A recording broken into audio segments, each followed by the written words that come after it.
আমি যখন ১২তম শ্রেণীতে ফেল করলাম, আমার বাবা আমার জন্য একজন শিক্ষক নিযুক্ত করলেন। তিনি প্রতি সপ্তাহে আমাদের বাড়িতে পড়াতে আসতেন। সেই সময় থেকেই আমার মায়ের আচরণে কিছু পরিবর্তন লক্ষ্য করছিলাম, যা আমাকে ভাবিয়ে তুলেছিল। শিক্ষক প্রায়ই নানা অজুহাতে ঘরের বাইরে যেতেন। একদিন আমি তাদের দিকে বিশেষভাবে নজর রাখতে শুরু করি। স্যার আমার মায়ের ঘরে ছিলেন এবং তারা মিলে বেশ হাসাহাসি করছিলেন। যা দেখলাম তাতে আমি অবাক হয়ে গেলাম। একদিন যখন মা কাজের জন্য বাইরে গিয়েছিলেন, আমি বাড়িতে একা ছিলাম। টিউশনের প্রস্তুতি নিচ্ছিলাম এবং একটি ছোট ফ্রক পরেছিলাম, যাতে আমাকে বেশ সুন্দর লাগছিল। আমি টিচারকে মনে মনে ভালোবাসতাম। যখন স্যার পড়াতে এলেন, তিনি আমাকে বারবার দেখছিলেন। কিছুক্ষণ পরে মৃদু হেসে বললেন, তুমি তো অনেক সুন্দর, তোমার মায়ের মতোই দেখতে ভালো লাগে। এরপর তিনি আরও বললেন, তোমার মধ্যে বিশেষ কিছু আছে, যা আমি খুব পছন্দ করি। কি এই বলে তিনি আমার কাছাকাছি এসে বসলেন। আমার নাম পূজা, বয়স ১৭। ছোটবেলা থেকেই আমি কিছুটা শান্তশিষ্ট এবং সুন্দরী ছিলাম। গায়ের রং ছিল খুবই ফর্সা। জীবনে এমন কিছু ঘটে যাবে কখনো ভাবিনি। আমাকে পড়াতে আসা স্যার, তার প্রতি আমার একটা অনুভূতি জন্মেছিল। কিন্তু আমার মা এবং স্যারের মধ্যে যে সম্পর্ক ছিল, তা আমি কখনো ভাবতে পারিনি। বন্ধুরা, আজকের গল্পটা আমার জীবনের বিশেষ কিছু মুহূর্ত নিয়ে। কলেজে যাওয়ার পরিকল্পনা ছিল আমার। কিন্তু দ্বাদশ শ্রেণীর গণিতের জন্য ফলাফল খারাপ হয়েছিল। অঙ্কে আমার দুর্বলতা ছিল এবং সেই কারণে ভালো করতে পারিনি। বাবা আমাকে সাহায্য করতেন না। তিনি বলতেন, নিজেই পরিশ্রম করো, তাহলেই কিছু অর্জন করতে পারবে। কি বাস্তবে আমি শুধু এক বিষয়ে খারাপ ফল করেছিলাম এবং আমাকে সেই বিষয়টিতে পুনরায় বসতে হবে। কিন্তু বাবা আমাকে পুরো বার্ষিক পরীক্ষায় আবার বসতে বললেন। বিশেষ করে গণিত আমার জন্য ছিল বড় চ্যালেঞ্জ। বাবা এবার একটু কঠোর সিদ্ধান্ত নিলেন। আগে তিনি আমাকে কোচিংয়ে পাঠাতেন। এবার বললেন, তুমি কোচিংয়ে মনোযোগ দিচ্ছ না, তাই এবার তোমার জন্য বাড়িতে একজন বিশেষ শিক্ষক লাগবে, যিনি শুধু গণিত পড়াবেন। কি বাবার এই সিদ্ধান্ত খুব একটা ভালো লাগেনি। তবে কিছু বলার ছিল না। মা বাবার সামনে কিছু বলতেও ভয় পেতেন। এরপর নতুন শিক্ষকের সাহায্যে আবার মন দিয়ে পড়াশোনা শুরু করলাম। বিশেষ করে গণিতে মনোযোগ বাড়ানোর চেষ্টা করলাম। কয়েকদিনের মধ্যেই পড়াশোনা এবং টিউশন শুরু হল।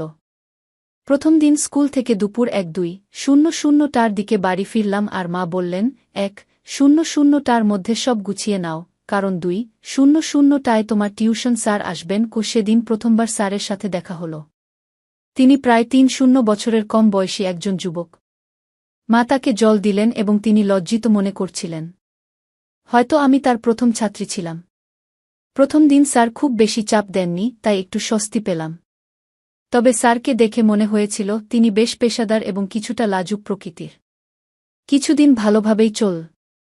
শিক্ষকের পাঠদান ভালো ছিল, কিন্তু গণিত এখনও আমার জন্য কঠিন ছিল। মাঝে মাঝে টিউশনের সময় ঘুমিয়ে পড়তাম।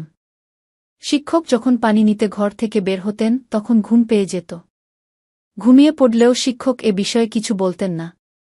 এমনকি মার কাছেও অভিযোগ করতেন না। বুঝতে পারছিলাম যে তিনি ভালো মানুষ। তবে আমার ঘুমের পরে কিছু চলছিল, যা আমার জানা ছিল না। মা এবং শিক্ষকের মধ্যে কিছু চলছিল, তবে তখনও বিষয়টি পরিষ্কার ছিল না। একদিন টিউশনের সময় হঠাৎ আমার কাশি শুরু হলো এবং থামছিল না। শিক্ষক আমার পিঠে হাত দিয়ে সাহায্য করছিলেন। কাশির শব্দে মা জল নিয়ে এলেন। তখন শিক্ষকের হাতের সাথে মায়ের হাত স্পর্শ করল, যা দেখে আমি কিছুটা অস্বস্তি অনুভব করলাম। কেন জানি মায়ের উপর রাগ হচ্ছিল। সেই সময় কি ঘটছিল তা পুরোপুরি বুঝতে পারছিলাম না। পরের দিন স্কুলে গিয়ে বিরতির সময় আমার বন্ধু তানিয়ার সঙ্গে দেখা হল। তানিয়া আমার পুরনো বন্ধু। আমরা দুজনে দ্বাদশ শ্রেণী পর্যন্ত একসাথে পড়েছি। সে আমার মতো ফেল করেনি, তাই কলেজে ভর্তি হয়েছে। সেদিন তানিয়াকে এক ছেলের সাথে দেখলাম। জিজ্ঞেস করলাম, তুমি সবসময় এই ছেলেটির সাথে সময় কাটাও কেন? সে উত্তর দিল, এটা আমার বয়ফ্রেন্ড। তার কথা শুনে আমি তাকে বোঝানোর চেষ্টা করলাম, তানিয়া, এত কম বয়সে এসব তোমার জন্য সঠিক নয়। প্রেমের জন্য এখনো সময় আছে। কি তানিয়া হেসে বলল, পূজা, কলেজ লাইফ তো এসব করার জন্যই। কলেজে যাওয়া মানেই কিছু আনন্দ এবং স্বাধীনতা উপভোগ করা। যদিও আমি তখনও কলেজে ভর্তি হইনি, তবে মনে হতে লাগল যেন বয়ফ্রেন্ড থাকা সত্যিই জরুরি। তানিয়া বলল, কলেজে প্রায় সব মেয়েরই বয়ফ্রেন্ড আছে। তুমি এখনও স্কুলে আছো, তাই হয়তো বয়ফ্রেন্ড গার্লফ্রেন্ড সম্পর্কের ব্যাপারে তোমার ধারণা স্পষ্ট নয়। গিয়ে আমি তাকে বোঝানোর চেষ্টা করছিলাম যে এটা সঠিক নয়। কিন্তু তানিয়া হেসে বলল, তাহলে কি তোমারও কোনো বয়ফ্রেন্ড আছে? তার এই প্রশ্নে আমি কিছুটা অপ্রস্তুত হয়ে বললাম, না, আমার নেই। তানিয়া মুচকি হেসে বলল, পূজা, তুমি তো দ্বাদশ শ্রেণীতে পড়ছ। আমার সমান বয়স তোমারও। যদি কারো সাথে বন্ধুত্ব করার ইচ্ছা থাকে তবে ভয় পাওয়ার কিছু নেই। এই কথাগুলো আমাকে ভাবিয়ে তুল। মনে হলো, যদিও আমি কলেজে যাই না, তবুও আমার বয়স এমন যে আমি এসব অভিজ্ঞতা নিতে পারি। তানিয়া আরও বলল, যদি তুমি কারো সাথে বন্ধুত্ব করতে চাও, আমি তোমাকে আমার বয়ফ্রেন্ডের এক বন্ধুর সাথে পরিচয় করিয়ে দিতে পারি। আমি সঙ্গে সঙ্গে জানিয়ে দিলাম, না, আমি তার জন্য প্রস্তুত নই। কি কারণ? আমার বয়সী ছেলেদের প্রতি বিশেষ আগ্রহ ছিল না। গত কিছুদিন ধরে আমার দৃষ্টি কেবল আমার টিউশনের স্যারের দিকে ছিল। মাঝে মাঝে অনিচ্ছাকৃতভাবে স্যারের হাত আমার হাত স্পর্শ করলে মনে একটা অদ্ভুত অনুভূতি জেগে উঠত। তানিয়ার সাথে কথা বলে বুঝলাম, যখন কাউকে ভালো লাগে তখন এ ধরনের অনুভূতি হয়। বুঝতে পারলাম, আমার টিউশন টিচারের প্রতি আমার একটা বিশেষ আকর্ষণ জন্মেছে। আর বয়সের পার্থক্য আমার কাছে তেমন কোনো বাধা মনে হচ্ছিল না। আমি সিদ্ধান্ত নিলাম, শীঘ্রই আমার অনুভূতি স্যারের সাথে ভাগ করে নেব। আমি নিশ্চিত ছিলাম তিনি আমার প্রস্তাব ফিরিয়ে দেবেন না। সেদিন স্কুল থেকে বাড়ি ফিরেই টিউশনের জন্য তাড়াতাড়ি প্রস্তুত হলাম। আমাকে দ্রুত প্রস্তুত হতে দেখে মা বললেন, আজ তো দারুণ প্রস্তুতি নিয়ে এসেছ। মা জানতেন না কেন আমি এত তাড়াতাড়ি তৈরি হয়েছি। কিছুক্ষণ পরে স্যার এলে আমি তার দিকে তাকিয়েই থাকলাম। স্যার যখন আমাকে পড়াচ্ছিলেন তখন আমার মন পড়ার দিকে ছিল না। হঠাৎ তিনি আমাকে লক্ষ্য করলেন, আর আমি ততক্ষণে অন্য দিকে তাকিয়ে গেলাম। স্যার বললেন, আমি একটু পানি খেয়ে আসছি, তুমি এই প্রশ্নটা সমাধান করো। আমি সম্মতি জানালাম, কিন্তু মন পড়ায় ছিল না, বরং তার দিকেই মনোযোগী ছিলাম। মনে মনে তাকে ভালোবাসতে শুরু করেছিলাম। কিন্তু কিভাবে সেটা তাকে জানাবো বুঝতে পারছিলাম না। কিছুক্ষণ পর, যখন স্যার অনেকক্ষণ হয়ে গেলেও ফিরে আসছিলেন না, তাকে খুঁজতে বাইরে গেলাম। দেখি তিনি হলরুমে মায়ের সাথে বসে গল্প করছেন। তার হাত মায়ের কাঁধে ছিল, যা দেখে আমার কিছুটা অস্বস্তি হল। আমি দেখেই যেন নিজেকে সামলে নিলাম। মা বললেন, আমি চা নিয়ে আসছি, তুমি পূজার টিউশন চালিয়ে যাও। স্যার ঘরে ফিরে আসার পরে আমি তার কাছে কিছু গণিতের প্রশ্ন জিজ্ঞাসা করতে লাগলাম। আমি আসলে কিছুই বুঝছিলাম না, কিন্তু ইচ্ছাকৃতভাবে বারবার তার কাছে প্রশ্ন করছিলাম। পড়ানোর সময় স্যার আমাকে একটি সংখ্যা লেখার জন্য বললেন, কিন্তু ভুলবশত আমি সেটি উল্টো লিখলাম। স্যার আমার হাত ধরে সঠিকভাবে লেখার পদ্ধতি শেখাতে লাগলেন। তার স্পর্শে আমার মনে এক ধরনের খুশির অনুভূতি জাগ্রত হল। আমার প্রিয় মানুষটি আমার এতটা কাছাকাছি ছিলেন যে আমি তার দিকে হাসি মুখে তাকিয়ে রইলাম। ঠিক তখনই মা চা নিয়ে ঘরে এলেন, আর স্যার সঙ্গে সঙ্গে কিছুটা দূরে সরে গেলেন। আমি মা এবং স্যারের সম্পর্কের দিকে তখন অতটা মনোযোগ দিচ্ছিলাম না, বরং কিভাবে তাকে আরও বেশি আকর্ষণ করব তা ভাবছিলাম। পরের দিন টিউশনের মাঝে স্যার আবার পানি খাওয়ার জন্য বেরিয়ে গেলেন। অনেক সময় পার হলেও তিনি ফিরে আসছিলেন না। তাকে খুঁজতে বের হলাম। তখন মার ঘর থেকে কথাবার্তার শব্দ শুনতে পেলাম। ধীরে ধীরে ঘরের দিকে এগিয়ে গেলাম এবং দেখলাম স্যার এবং মা ঘরের ভেতরে বসে আছেন এবং খুব কাছাকাছি। স্যারের একটি হাত মায়ের কাঁধে রাখা ছিল। এই দৃশ্য দেখে আমি হতবাক হয়ে গেলাম। আমার পছন্দের মানুষটি আমার মায়ের সঙ্গে এতটা ঘনিষ্ঠ অবস্থায় ছিলেন। আমি নিজেকে সামলে কিচেন থেকে একটি কাচের গ্লাস নিয়ে মায়ের ঘরের দরজার কাছে গিয়ে ফেলে দিলাম। গ্লাসের শব্দে তারা দ্রুত বাইরে চলে এলেন। মা বললেন, গ্লাস হাত থেকে পিছলে গেছে গি। স্যার বললেন, তুমি এখানে কি করছিলে? আমি সোজাসুজি তাদের দিকে তাকালাম। স্যার বললেন, তোমার মায়ের মোবাইলের সমস্যা দেখা দিয়েছিল, তাই আমি সাহায্য করতে এখানে এসেছিলাম। কি তার কথার ধরন থেকেই বুঝলাম তাদের মধ্যে বিশেষ কিছু সম্পর্ক আছে, যা তারা আমার কাছ থেকে লুকাতে চাইছেন। আমি মার মেয়ে, তাই এটা বুঝতে পারছিলাম। আমি জানতাম আমার তুলনায় আমি তরুণ, তাই স্যার অবশ্যই আমার প্রতি আকৃষ্ট হবেন।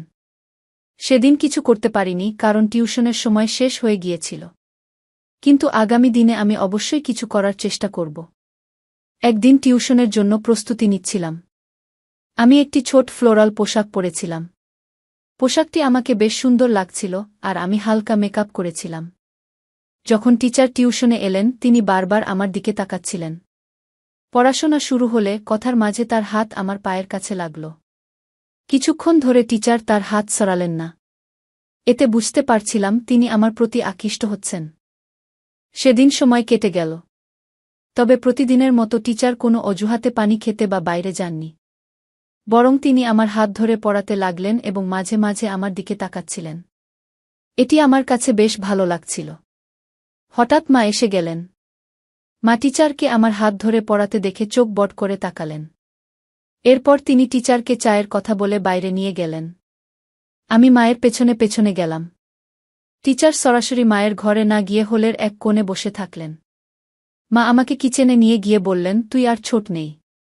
এভাবে অচেনা মানুষের সামনে ছোট পোশাকে ঘুরে বেড়ানো কি ঠিক? মা বললেন, এটি আমার প্রথম এবং শেষ সতর্কবার্তা। মায়ের গম্ভীর মুখ দেখে মনে হল তিনি সত্যিই চিন্তিত। আমি চেষ্টা করছিলাম তাকে বোঝানোর জন্য যে আমি সতীসাবিত্রী থাকার চেষ্টা করছি, কিন্তু তিনি তার নিজস্ব জীবন নিয়ে চিন্তিত। মা যখন কিছু বলতে যাচ্ছিলেন তখনই বাবা বাইরে থেকে ডাক দিলেন। সেদিন বাবা আগে বাড়ি ফিরেছিলেন। বাবার ডাক শোনার পর মা এক গ্লাস পানি নিয়ে বাইরে চলে গেলেন। সেদিনের ঘটনার কথা আর কেউ জানল না। ঘুমানোর আগে আমি মায়ের কাছে ক্ষমা চাইলাম এবং বললাম, মা, ভবিষ্যতে স্যারের সামনে এমন কিছু করব না। কি পরের দিন টিউশনের সময় আসার আগে মা বাজারে যাওয়ার জন্য বেরিয়ে গেলেন। আমি রাতে মায়ের কাছে ক্ষমা চেয়ে তার বিশ্বাস অর্জন করতে চেয়েছিলাম। সাধারণত রবিবারে বাজার হয় আর মা তখনই বাজারে যেতেন। মা যখন বাজারে চলে গেলেন তখন আমি এবং স্যার বাড়িতে একা ছিলাম। অচিরেই টিচার আমার হাত ধরে আমাকে গণিত পড়াতে শুরু করলেন। তিনি বললেন, আমি জানি তুমি ইচ্ছা করে গণিতে ভুল করছিলে যাতে আমি তোমার হাত ধরতে পারি। তার কথা শুনে আমি হেসে দিলাম। এরপর তিনি বললেন, পূজা, তুমি খুব খুব সুন্দর। তুমি কি ভাবছ যে আমি তোমার দিকে নজর দিইনি? তুমি তোমার বয়সের তুলনায় অনেক বেশি সুন্দর। এটি সেই সময় যখন প্রেমের কথা বলার জন্য প্রস্তুত হওয়া উচিত। তবে কেন নিজেকে আটকে রাখছ? স্যারের কথাগুলো শুনে আমার হাসি থামাতে পারলাম না। কারণ যা চাইছিলাম সেটাই তার মুখ থেকে বেরিয়ে এল। স্যার বললেন, আমি তোমার প্রতি ভালোবাসা অনুভব করি। তিনি আমাকে আলতো করে হাত ধরলেন। আমি জিজ্ঞাসা করলাম, স্যার, সত্যিই আপনি আমার প্রতি প্রেম অনুভব করেন? আমিও আপনাকে ভালোবাসি। কিন্তু একটা প্রশ্ন আছে। আপনি কেন প্রতিদিন কোনো না কোনো অজুহাতে মায়ের ঘরে যান? আপনাদের মধ্যে কি কোনো সম্পর্ক আছে? আমার প্রশ্ন শুনে স্যার হাসলেন এবং বললেন, পূজা, তুমি কি মনে করো আমি তোমার মায়ের প্রতি আকৃষ্ট? একদম না। আমি তো প্রথম থেকেই তোমার দিকে নজর রেখেছি। দেখতে চেয়েছিলাম তুমি আমাকে ভালোবাসো কিনা। তবে তোমার মায়ের কারণে আমাদের সম্পর্কটি গোপন রাখতে চেয়েছিলাম, যাতে তিনি সন্দেহ না করেন। তিনি আরও বললেন, আমি ভয় পেয়েছিলাম যদি আমার অনুভূতি প্রকাশ করি তবে তুমি যেন অপ্রস্তুত হয়ে না যাও, তাই কিছু বলিনি। পরে ধীরে ধীরে স্যার আমার কাছে আসতে শুরু করেন এবং আমাদের মধ্যে প্রেমের সম্পর্ক গড়ে উঠতে থাকে। হঠাৎ আমার ঘরের দরজা খুলে যায় এবং সেখানে মা দাঁড়িয়েছিলেন। তাকে দেখে আমি একটু অবাক হলাম। তবে জানতাম আমি কোনো ভুল করছি না। আমি শুধু একজন বন্ধুর সাথে সময় কাটাচ্ছিলাম। মা আমার কাছে এসে স্যারকে দূরে সরিয়ে দিলেন এবং বললেন, ভালো হয়েছে। আমি যদি মোবাইলের দিকে নজর না দিতাম তবে তোমাদের আসল সম্পর্ক আমার চোখে ধরা পড়ত না। মোবাইল রেখে আসতে ভুল করেছিলাম বলে আমাকে আবার বাড়িতে ফিরে আসতে হলো। মা বললেন, প্রিয়া, এত কম বয়সে আমি জানি না তুমি কি করছ। আমি গতকালই তোমাকে সতর্ক করেছিলাম, কিন্তু আজকে তুমি আবার সেই অবস্থায় পৌঁছে গেছ। স্যার মাকে বোঝানোর চেষ্টা করে বললেন, আপনার মেয়ে বেশ কিছুদিন ধরে অদ্ভুত আচরণ করছে। আজ সে নিজেই আমার কাছে এসব নিয়ে আলোচনা করতে এসেছিল। মাকে বলতে দেখে আমি বাধা দিলাম এবং বললাম, মা, এই লোকটির কথায় বিশ্বাস করো না। আমি ইচ্ছা করেই তোমার শপিং ব্যাগ থেকে তোমার মোবাইল বের করেছিলাম যাতে তুমি হঠাৎ ফিরে এসে আসল বিষয়টি জানতে পারো। আমি ইচ্ছাকৃতভাবে এসব করেছি যাতে তুমি বুঝতে পারো এই ব্যক্তির আসল চেহারা কি। আমি বললাম, এই টিউশন শিক্ষক আমাদের বাড়ির দুই নারীর সঙ্গে এক ধরনের অসৎ ব্যবহার করছে। তুমি হয়তো তার প্রেমে পড়তে পারো, কিন্তু আমি পারি না। আমি কয়েকবার তোমাদের দুজনকে একসঙ্গে দেখেছি। তাই এসব ঘটনাকে সাজিয়েছি যাতে তোমার কাছে এই লোকটির মুখোশ খুলে দিতে পারি। যখন স্যার পড়াতে আসেন আমি মায়ের মোবাইলে ভিডিও রেকর্ডিং শুরু করি এবং সেটি ঘরের এক কোণে রেখে দিই। যে কোনো কিছু তিনি মায়ের সম্পর্কে বলতেন সবকিছুই সেই মোবাইলে রেকর্ড হয়ে যেত। যখন মা ভিডিওটি দেখলেন তিনি বুঝতে পারলেন যে স্যার তাদের সঙ্গে প্রতারণা করছেন। মা সেই নালায়েককে পুলিশে দেওয়ার হুমকি দিলে তিনি পালিয়ে গেলেন। এরপর মা বললেন, পূজা, আমি অনেক ভুল করেছি জানি, কিন্তু আমি কি করব? তোমার বাবা আমাকে সময় দেন না। যেদিন তোমার টিউশন শিক্ষক বাড়িতে এলেন সেদিন থেকেই তার সঙ্গে কথা বলা শুরু করি। তখন মনে হয়েছিল সে আমার মনের কথা বুঝতে শুরু করেছে। তার মিষ্টি কথায় আমি এতটাই আবদ্ধ হয়ে পড়েছিলাম যে তার স্বার্থপর প্রেমকে সত্যি মনে করতে শুরু করি। আমি এতটাই তার প্রেমে মগ্ন ছিলাম যে তোমার কথাও ভুলে গিয়েছিলাম। খিমা আরও বললেন, আমি সেই নালায়কের সঙ্গে বিয়ে করার কথাও ভাবছিলাম, কিন্তু বুঝতে পারিনি যে তার তোমার প্রতিও ভিন্ন দৃষ্টি ছিল। সে আমার সঙ্গে প্রেমের অভিনয় করে আবার তোমার সঙ্গেও সময় কাটানোর চেষ্টা করছিল। খিমা স্বীকার করলেন যে তিনি এই ঘটনার গভীরতা বুঝতে পারেননি। এরপর তিনি অনুতপ্ত হয়ে বললেন, তোমার বাবার কাছে সবকিছু থাকলেও আমাদের সম্পর্ক শুধু অর্থের ভিত্তিতে টিকে থাকেনি। সম্পর্কের জন্য ভালোবাসা ও মতবিনিময় প্রয়োজন। আমি তখন মাকে সান্ত্বনা দিয়ে বললাম, মা, আসল ভালোবাসা শুধু মিষ্টি কথায় সীমাবদ্ধ থাকে না, এতে পারস্পরিক সম্মান ও আন্তরিকতার ভিত্তি থাকা প্রয়োজন। মা তখন আমার সঙ্গে প্রতিজ্ঞা করলেন যে তিনি আর কোনো অসৎ ব্যক্তির সঙ্গে নিজের অনুভূতি ভাগ করবেন না। আমিও ঠিক করলাম যে অপ্রয়োজনীয় বিষয়গুলোতে নিজেকে জড়াব না, মনোযোগ দিয়ে পড়াশোনা করব এবং বাবার স্বপ্ন পূরণ করব। প্রিয় বন্ধুরা, মনে রাখবেন, জীবনের একজন সঙ্গীর ভালোবাসা কেবল অর্থের উপর নির্ভর করে না। সময়মতো সঙ্গীকে সময় দেওয়া এবং তার অনুভূতি বোঝা অত্যন্ত গুরুত্বপূর্ণ। প্রত্যেক সঙ্গীর উচিত এটি বুঝতে পারা। তৃতীয় কোনো ব্যক্তি যদি আপনার সম্পর্কের দুর্বলতাকে কাজে লাগায় তবে এটি বিপদের সংকেত। ভালোবাসার ভিত্তি একে অপরের প্রতি বিশ্বাস, সম্মান ও আন্তরিকতার উপর গড়ে ওঠে। এই গল্পের মাধ্যমে আমরা শিখি, ভালোবাসা কখনো কারও দুর্বলতার সুযোগ নেয় না এবং সম্পর্কের মধ্যে সবসময় সততা থাকা জরুরি।